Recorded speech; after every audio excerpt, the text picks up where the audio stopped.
Hello ways அனைவரும் வணக்கம். தமிழரின் அசாத்தியம் தஞ்சை பெரிய கோயில் சுரங்கப்பாதையின் மறைக்கப்பட்ட வரலாறு. கிபி 1010 ஆண்டு கட்டப்பட்ட தஞ்சை பெரிய கோயில் எனப்படும் பிரீதீஸ்வரர் கோயில் 1000 வருடங்களை கடந்தும் கம்பீரமாக நிற்கிறது. இதனை கட்டியவர் முதலாம் ராஜராஜ சோழன் ஆவார். இன்று உலகில் இருக்கும் மிக துல்லியமான கணித அளவீடுகளுடன் கட்டப்பட்ட கட்டிடங்கள்ல ஒன்றான இந்த கோயிலை பற்றிய சில ஆச்சரியமூட்டும் தகவலை நாம் தெரிந்து கொள்ள வேண்டும்.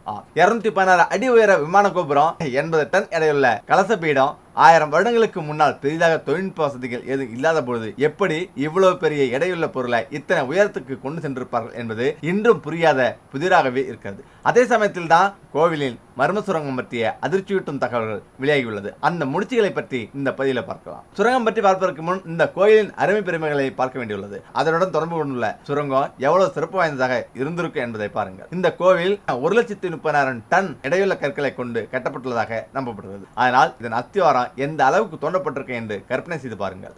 கர்ப்பகிரகத்துக்கு சரியாக மேலே 216 அடி கூர்நுனி வெற்று விமானம் அமைக்கப்பட்டுள்ளது. இதன் அறிவியல் அதிசயங்களை இன்றளவும் கணக்கிட முடியவில்லை என்றால் பாருங்கள், அந்த கால தமிழர்கள் எந்த அளவுக்கு கணிதத்தில் புலமை பெற்று விளங்கி இருப்பார்கள் என்று. மர்மம் நிறைந்த சுரங்கப்பாதைகள். இந்த கோயிலை சுற்றி மர்மங்கள் நிறைந்த சுரங்கப்பாதைகள் 4 இருப்பதாக கூறப்படுகிறது. அவை போர்க்காலத்தில் எதிரிகளிடமிருந்து தப்பிப்பதற்காக கட்டப்பட்டது எனவும் தெரிகிறது. இந்த சுரங்கங்களுக்கும் கலசத்தின் மேலுள்ள 72,000 கிலோ எடை கொண்ட கல்லுக்கும் உள்ள சம்பந்தம் பற்றி எத்தனை பேருக்கு தெரியும்? 72,000 கிலோ ஆகும். கிட்டத்தட்ட கோடிக்கணக்கில் எடை கொண்ட கோயிலின் கலசத்துல 72,000 கிலோவை அந்தரத்தில் ஏற்றியது எப்படி என்பது இன்னும் புரியாத புதிராகவே உள்ளது. சில அனுமானங்களும் இது குறித்து வெளியிடப்பட்டுள்ளது. கலசத்தை ஏற்ற வேண்டும் என்றால் மிகப்பெரிய சாரத்தை கோயிலின் விமானம் சுற்றி கட்ட கட்டடக்கலை நிபுணர்கள் எவ்வளவு துல்லியமாக ஆராய்ந்திருப்பார்கள். இதுபோக எவ்வளவு கயிறு மரக்கட்ட வேண்டும் என்று தீர்மானிக்க வேண்டும். இவை அனைத்திற்கும் சிறந்த கணித அறிவு நிச்சயம் தேவைப்பட்டிருக்கும் தானே. அதே போல இந்த கோயிலில் இருக்கும் நந்தி சிலையும் ஒரே கல்லினால் வடிவமைக்கப்பட்டதாகும். இந்தியாவில் இருக்கும் மிகப்பெரிய நந்தி சிலைகள்ல ஒன்றான இது 16 அடி நீளமும் 13 அடி உயரமும் கொண்டதாகும். கிரானைட் கற்கள். இதை அமைப்பதற்கு தேவையான கிரானைட் கற்கள் தஞ்சையிலிருந்து 60 கிலோமீட்டர் தொலைவில் இருக்கும் திருச்சியிலிருந்து வெட்டி எடுத்து வந்திருக்கலாம் என சொல்லப்படுகிறது. கற்களை எப்படி கொண்டு வந்தனர்? அந்த காலத்துல அந்த அளவுக்கு போக்குவரத்து வசதி இல்லை. யானைகளை தவிர அவ்வளவு எடை கொண்ட கற்களை தூக்குவதற்கு வழி எதுவும் இல்லை. அப்படியானால் அவற்றை குறிப்பிட்ட காலத்துல கட்டி முடிக்க எத்தனை யானைகள் கொண்டு வரப்பட்டிருக்கும் என்று பாருங்கள். சுரங்களுக்கும் அத்திவாரங்களுக்கும் என்ன தொடர்பு? தஞ்சை பெரிய கோயில் எந்த அளவுக்கு பறந்து விரிந்துள்ளது என்பதை நம்மில் பலர் அறிகிறோம். இவ்வளவு எடை என்றாகும் போது அதன் அத்திவாரத்தின் அளவும் அதற்கு குறிப்பிட்ட விதத்தை அமைந்திருக்கும். அதே எடை கொண்ட இடங்கள்ல சுரங்கப்பாதைகள் தற்போதைய அறிவியல் தொழில்நுட்பங்களிலேயே பல சமயங்கள்ல தோல்வியில் முடிகிறது. அப்படி என்றால் 1010 ஆண்டிலேயே தமிழிடம் ஏதோ ஒரு சிறந்த தொழில்நுட்பம் இருந்துள்ளது தானே. மறையும் அறைகள். தஞ்சை பெரிய கோயிலை சுற்றி நிறைய மறையும் அறைகள், பாதாள அறைகள் கட்டப்பட்டிருக்கலாம் என கருதுகின்றன ஆராய்ச்சியாளர்கள். ஆனாலும் அதற்கான ஆதாரங்கள் எதுவும் இல்லை. இந்த சுரங்கங்கள் மறையும் அறைக்கு செல்லலாம் என்றாலும் அதை இன்று வரை நிரூபிக்கப்படவில்லை. சுரங்கப்பாதை எங்கு செல்கிறது, சுரங்கப்பாதை எங்கு முடிகிறது என்பதில் பல கருத்துகள் உள்ளது. தஞ்சை சிஆர்சி பழைய டிப்போவில் இருக்கும் பாழடைந்த மாளிகைக்கு இந்த சுரங்கப்பாதை செல்வதாக ஆய்வாளர்கள் சிலர் கூறுகிறார்கள். தரங்கம்பாடி டென்னிஸ் கோட்டை. தரங்கம்பாடியில் உள்ள டென்னிஸ் கோட்டைக்கு இந்த சுரங்கப்பாதை வழியாக செல்ல முடியும் என்று ஒரு சாரார் கூறுகின்றனர். டென்னிஸ்காரர்கள் இங்கு ஆட்சி செய்த போது தஞ்சை பெரிய கோயிலுக்கும் கோட்டைக்கும் சுரங்கம் அமைத்ததாக கூறப்படுகிறது. ஆனா அதற்கான ஆதாரம் எதுவும் இல்லை. மலைக்கோட்டை. தஞ்சாவூரை சோழர்கள் ஆண்டபோது திருச்சி மலைக்கோட்டைக்கும் சுரங்கம் ஏற்படுத்தியதாக ஒரு தகவல் உண்டு. ஆனால் அந்த வழி இப்போது அடைக்கப்பட்டு விட்டது. மக்கள் பயன்படுத்த தகுந்த பாதை அது இல்லை என்பதால மூடப்பட்டதாக தெரிகிறது. பழையாறில் அமைந்துள்ள தஞ்சை சோழர் அரண்மனை தற்போது பாழடைந்து காணப்படுகிறது. இந்த மர்ம அறைக்கு செல்வதற்கு தான் அந்த சுரங்கப்பாதை அமைக்கப்பட்டுள்ளதாம். இந்த பாதை பயன்பாட்டுக்கு உகந்ததல்ல என்றும் இங்கு மக்கள் அனுமதிக்க முடியாது என்றும் ஆய்வாளர்கள் கைவிரித்துள்ளனர். ஏனெனும் தொடர்ந்து மக்கள் இதை செப்பனிட கோரிக்கை வைத்துள்ளனர். உண்மையில் சோழர்கள் அமைத்த சுரங்கமா? இன்னொரு தரப்பினர் இது சோழர் அமைத்த சுரங்கமே இல்லை, இந்த சுரங்கப்பாதை மராட்டியர் கால அமைப்பு என்றும் இது சோழனின் உருவாக்கம் என்பது கற்பனை கதை தான் என்றும் கூறுகின்றனர். தஞ்சை பெரிய கோயிலிருந்து வெறும் 5 நிமிட தூரத்தில் உள்ளது இந்த மாளிகை. மேம்பால சாலையிலிருந்து மருத்துவமனை சாலைக்கு வலப்புறம் திரும்பி காந்தி சாலை வழியாக தஞ்சை மாளிகை அடையலாம். அருகிலுள்ள இடங்கள். இதன் அருகிலேயே மராத்தா மாளிகை, தமிழ் பல்கலைக்கழகம், வரதராஜ பெருமாள் கோயில், பெரியார் சிலை ஆகிய சுற்றுலா தலங்கள் உள்ளது. அதே நேரம் தஞ்சை பெரிய கோயில் கிழக்கு கோபுர வாயில் வழியாக நுழைந்ததால் தான் இந்திரா காந்தி கொலை செய்யப்பட்டாரா? எம்ஜிஆரின் உடல்நலம் பாதிக்கப்பட்டதா? தலிக்குளத்தார் கோயிலை இடித்துதான் ராஜராஜ சோழன் பெரிய கோயிலை கட்டினாரா? இந்த இடிப்புக்கு எதிராக சிவாச்சாரியர்கள் கோபுரம் மீது ஏறி தற்கொலை செய்து கொண்ட இடம்தான் இன்றைய கிழக்கு கோபுர வாயிலா ராஜராஜ சோழனை அவரது மகன் ராஜேந்திர சோழனை கொலை செய்தானா? ஒரு நல்ல காரியம் நடக்க வேண்டும் என்றால் கோயிலுக்கு போய் சாமி கும்பிட்டா போதும் என்பது பலரது நம்பிக்கை. ஆனா தஞ்சை பெரிய கோயிலுக்கு மட்டும் பிரபலங்கள் போனா எசகு பிசுக்காக ஏதாவது நடந்துவிடும் என்பது இன்னொரு நம்பிக்கை. காரணம், கடந்த 50 வருடங்களாக தஞ்சை பெரிய கோயிலின் கிழக்கு வாசல் தொடர்பாகவும் நிலவும் மர்மம்.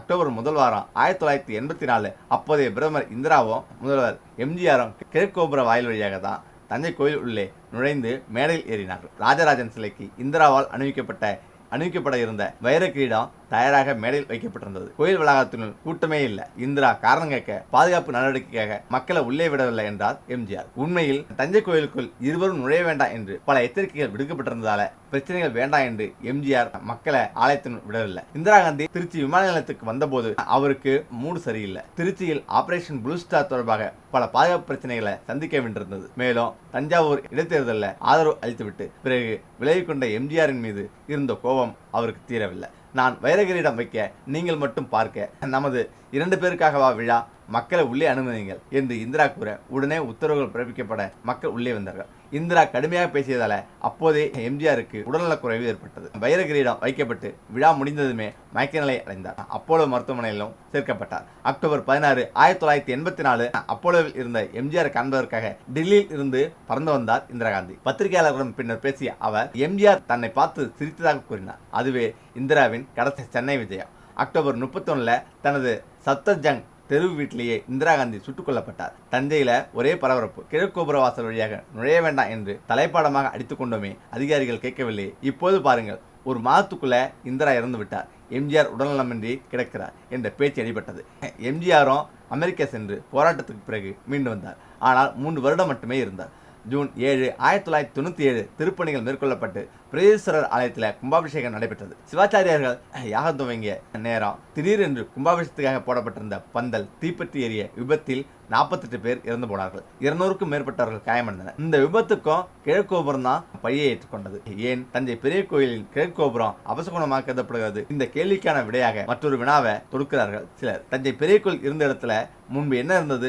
கிபி 985 ஆண்டு அருண்மொழி ராஜராஜனாக பதவியேற்றுக் கொண்டார். அவருடைய ஆட்சியின் கடைசி காலத்தில் தான் தஞ்சை பெரிய கோயிலை எழுப்பினார். அதாவது அந்த கோயிலை கட்டி 3 ஆண்டுகள்ல அவர் இறந்து போனார். ஆக 1010 தான் கோவில் எழுப்பப்பட்டு கும்பாபிஷேகம் நடைபெற்றது. அப்படியானால் அதுவரை அந்த இடத்தில் என்ன இருந்தது? தலக்குளத்தில் தான் சிவன் கோயில் அங்கு இருந்தது என்கிறார்கள் சிலர். தஞ்சையிலிருந்து முத்திரையர்களை விரட்டிவிட்டு விஜயலய சோழனும் அவனது மகன் ஆதித்யனும் தஞ்சையை பெருநகரமாக மாற்றினார்கள். பெரிய அரண்மனையை எழுப்பினார்கள். தளிக்குளத்தான் சன்னதியில திருப்பணிகளை செய்தார்கள். பெரிய ஆலயம் எழுப்பினார்கள். பராந்தக சோழரை 2வது மகன் கண்டராத்தார் இந்த தலித் குலத்தாரின் மீது காதல் பூண்டு நாயகி பாவத்தில் பாடியிருந்தார். 9ஆம் திருமுறைகள்ல இந்த பாடல் உள்ளது. அப்பர் பெருமானம் தலிக்குளத்தாரின் மீது பாடல்கள் பாடியிருந்தார். முக்கியமாக புதிதாக எழுப்பப்பட்ட தலிக்குளத்தாரின் நுழைவாயில் எங்கே இருக்கிறது? தஞ்சை பெரிய கோயிலின் சர்ச்சைக்குரிய கிழக்கு கோபுரம் இருந்த இடத்தில் தான் தலிக்குளத்தாரின் நுழைவு கோபுரம் இருந்தது. ஆழ்வார்களால் பாடப்பட்ட விண்ணகரங்கள் எல்லாம் இன்றும் இருக்க, நயன்மார்களால் பாடப்பட்ட எல்லா சிவாலயங்களும் இப்பொழுதும் இருக்க, தலிக்குளத்தார் கோயில் மட்டும்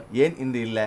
அந்த தலித் குலத்தார் சன்னதியை மட்டும் நீக்கிவிட்டு புதிய ஆலயம் ஒன்ற ராஜராஜன் சோழன் எழுப்ப என்ன அவசியம் இருந்தது? தஞ்சை பெரிய கோயில் கிழக்கு கோபுரத்தை கடந்து மன்னர்கள் உள்ளே நுழைந்து வந்தா அவர்கள் பதவியோ உயிரையோ இழப்பார்கள். இந்திராவின் மரணம், எம்ஜிஆரின் மரணம் ஆகியவை சமீபத்திய உதாரணம் என்பது சிலரது வாதம். உண்மையிலேயே கிழக்கு கோபுரம் ராசி இல்லாததா? அதன் பின் ஏதாவது கதை இருக்கிறதா? சரித்திர ஆய்வாளர் அமரர் சதாசிவ பண்டராத்தான் தலித் குலம் சிவன் ஆலயத்தை நீக்கிவிட்டுதான் ராஜராஜேஸ்வரம் கட்டப்பட்டது என்று தெரிவித்திருக்கிறார். அத்துடன் மறைமுகமாகவும் சில தகவல்களை கூறியிருக்கிறார். அதாவது ஒரு சோழ குடும்ப இளவரசன் தலிக்குளத்தான் ஆலயத்தை இடிப்பதற்கு எதிராக போராட்டம் நடத்தினான் என்றும் அவனது ஆதரவில் சிவாச்சாரியர்கள் கோயில் நீக்கத்துக்கு எதிராக போராடியதாகவும் சொல்லியிருக்கிறார். இந்த இளவரசன் கண்டராத்த சோழரின் பேரன், உத்தம சோழரின் மகன் என்றும் ராஜராஜ சோழன் காலத்தில் இந்த இளவரசன் ஆலய நிர்வாகியாக இருந்தான் என்றும் தலிக்குளத்தார் கோயில் இடிப்புக்கு எதிராக மக்களை அணிதிரட்டி இவன் போராடினான் என்றும் அதனால ராஜராஜ சோழன் இந்த இளவரசன் மீது ஊழல் குற்றச்சாட்டை சுமத்தி அவனுக்கு மரண தண்டனை விதித்தான் என்றும் சொல்லுகின்றனர். அதாவது தனது தாத்தா நெஞ்சுருகி பாடிய தலிக்குளத்தான் கோயிலை தனது சித்தப்பா மகன் இடிப்பதை இந்த இளவரசன் விரும்பவில்லை. தலிக்குளத்தார் மீது பக்தி கொண்ட சிவாச்சாரியார்கள் சிலர் அந்த கோயிலின் கோபுரத்தின் மீது ஏறி குதித்து தற்கொலை செய்து கொண்டு தங்கள் எதிர்ப்பை தெரிவித்தார்கள். அப்படி அவர்கள் தற்கொலை செய்து கொண்ட இடமே இன்று தஞ்சை பெரிய கோயிலின் கிழக்கு கோபுரம் இருக்கும் இடம் என்பது இதற்கு வரலாற்றையும் துணைக்கு அழைத்துக் கொள்கிறார்கள். இவையெல்லாம் உண்மையா? இதற்கெல்லாம் வரலாறு ஆதாரங்கள் இருக்கிறதா? தஞ்சை பெரிய கோயில் 1000வது ஆண்டுல சோழ மன்னன் ராஜராஜனால் கட்டப்பட்டது. ஆனா 1900 வரையிலும் அது சோழர்களால் தான், அதுவும் ராஜராஜனால் கட்டப்பட்டது என்பது தமிழர்கள் யாருக்கும் யாருக்கும் தெரியாது. இதை ஒரு ஆங்கிலேயர் தான் கண்டுபிடித்து சொன்னார். இன்று உலக அளவிலான பாரம்பரியமிக்க இடங்கள்ல இந்த கோயில் இடம்பெற்றிருப்பது தமிழர்களுக்கு கிடைத்த பெருமை. அத்துடன் தமிழர்களின் கட்டிடக்கலைக்கு கிடைத்த அங்கீகாரம். ஆனா இந்த கோயில் மற்றும் கிழக்கு வாசல் தொடர்பான மர்மத்துக்கு வரலாற்றையும் துணைக்கு அழைத்துக் கொண்டுதான் இந்த மர்மம் இந்து வரையில் நீண்டு கொண்டு வருவதற்கு மூல காரணம். தலித் குலத்தார் கோயிலை இடித்துவிட்டு தான் தஞ்சை பெரிய கோயில் கட்டப்பட்டது என்றால், சிறிய சிவன் கோயிலை இடித்துவிட்டு பெரிய சிவன் கோயிலை கட்டுவதில் சிவபக்தர்களுக்கு மகிழ்ச்சி தானே ஏற்படும். ஆனா வேறொன்றாக சொல்லப்படுகிறது என அறிஞர்களிடம் கேட்டோம். இந்த கோயிலுக்கு இருக்கும் ஒரே வழி கிழக்கு வாசல் தான். இந்த வாசல் வழியாகத்தான் பல்லாயிரக்கணக்கான மக்கள் கோயிலுக்குள் சென்று வழிபாடு செய்து தங்கள் வாழ்க்கைக்கு ஒரு நிம்மதியை தேடுகிறார்கள். அப்படி ஒரு கோபுரத்தில் நிகழ்ந்த தற்கொலை பலரை காவு வாங்குகிறது என்றால் அது இந்த பல்லாயிரக்கணக்கான பக்தர்களின் தானே பழி கேட்கும். பிரபலங்கள் மட்டுமே ஏன் காவு கேட்கிறது? ஆகவே இவையெல்லாம் கற்பனை கதைகள் என்கிற வரலாற்று ஆய்வாளரின் குடவாயில் பாலசுப்ரமணியத்திடம் தலித் குலத்து கோயிலை இடித்து பெரிய கோயிலை கட்டியது அதன் சாபம் தொடர்வதா சொல்வது எல்லாம் கட்டுக்கதையா? பெரிய கோயில் சுமார் 1000 ஆண்டுகளுக்கு முன் கட்டப்பட்டது. ஆனா தலித் குலம் தான் பெரிய கோயில் கட்டப்பட்ட பிறகும் கூட 500 ஆண்டுகள் இருந்ததாக சான்றுகள் உண்டு. அப்படி இருக்க தலித் குலத்து கோயிலை இடித்து விட்டு பெரிய கோயிலை கட்டியது என்று சொல்வதெல்லாம் கற்பனையே. அதுவும் இந்த தலித் குலம் தான் கோவில் தஞ்சையில் இருக்கும் சீனிவாசபுரத்துக்கும் மேற்காக இருக்கும் பண்டிதர் தோட்டத்துக்கு அருகில் உள்ள மேலவாளி என்னும் இடத்துல அமைந்ததற்கான ஆதாரத்தை நான் எழுதிய ராஜராஜேஸ்வரம் என்னும் புத்தகத்தில் குறிப்பிட்டிருக்கிறேன். என்கிற குடவாயில் கிழக்கு வாசல் கதைகள் மாதிரி இன்னும் ஏராளமான கதைகள் பெரிய கோயில் தொடர்பாக நிலவுவதாக குறிப்பிட்டார். கோயில் கோபுரத்தின் நிழல் தரையில் விழாது என்ற ஒரு நம்பிக்கை கூட இருந்தது. ஆனால் நிழல்பட்ட புகைப்படங்கள் பிடிக்கப்பட்டு உலகுக்கு காண்பிக்கப்பட்டிருக்கிறது. அதே மாதிரி ராஜராஜனை அவன் மகன் ராஜேந்திரன் கோபுரத்தின் உச்சியிலிருந்து தள்ளி கொண்டான் என்ற கதையும் உள்ளது. இது மாதிரி நிறைய கதைகளை அடிக்கொண்டே போகலாம். இன்னும் குடவாயில் பாலசுப்ரமணியன் முடிக்க மேலும் மூட நம்பிக்கைகளை சாடினார். தஞ்சை கோயிலை ராஜராஜன் கட்டினான் என்று 1907 ஒரு ஆங்கிலேயன் எழுதி வைத்தான். அதற்கு முன் இதை ஒரு சோழன் தான் கட்டினான் என்று மட்டுமே நம்பி வந்தார்கள். ஒரு கோயிலை கட்டியவனை பற்றிய பதிவுகளோ வரலாறும் இல்லாத தமிழர்கள் அந்த கோயில் இடிக்கப்பட்ட ஒரு கோயில் இருந்து உருவாகியது, அது பல சிவபக்தர்கள் மாண்டு போனார்கள் என்று எந்த வரலாற்று ஆதாரத்தோடு பெற்றார்கள் என்பதை கூற வேண்டும். பொதுவாக தமிழகத்தில் வரலாறு பல இருண்ட பிரதேசங்களில் உலகுகிறது. அத்துடன் ஆளாளுக்கு வாய்க்கு வந்ததை வைத்து கதை அளந்து விடுகின்றன என்கிற வேல்சாமி இந்த மூட நம்பிக்கை கதைகளின் ஊற்றுக்கு காரணம் என்பதை விவரித்தார் அவர். நான் 1957 முதல் 2000 வரை தஞ்சையில் தான் என் காலத்தை கழித்தேன். அப்போது எல்லாம் இந்த மாதிரியான மர்ம கதைகளை மக்கள் பேசிக்கொண்டதே இல்லை. ஒருவேளை செவி வழியாக இந்த மாதிரியான நம்பிக்கைகள் பரவி இருக்கலாம். திருச்சி ஸ்ரீரங்கம் கோயில், திருப்பதி கோயில்களில் கோபுரத்தில் நின்று கொண்டு தற்கொலை செய்து கொண்ட நிகழ்ச்சிகள் நடந்ததுண்டு. இதையும் பெரிய கோயிலையும் தொடர்புபடுத்தி இது மாதிரியான கதைகளை அளந்து விட்டிருக்கலாம். ஆதாரம் இல்லாத விஷயங்களுக்கு கண்ணும் காதும் பொருத்தி கதைகள் பேசுவதுதான் இந்த விஷயத்திலும் நடந்திருக்கிறது. காட்டமாக சொல்கிறார் வேல்சாமி.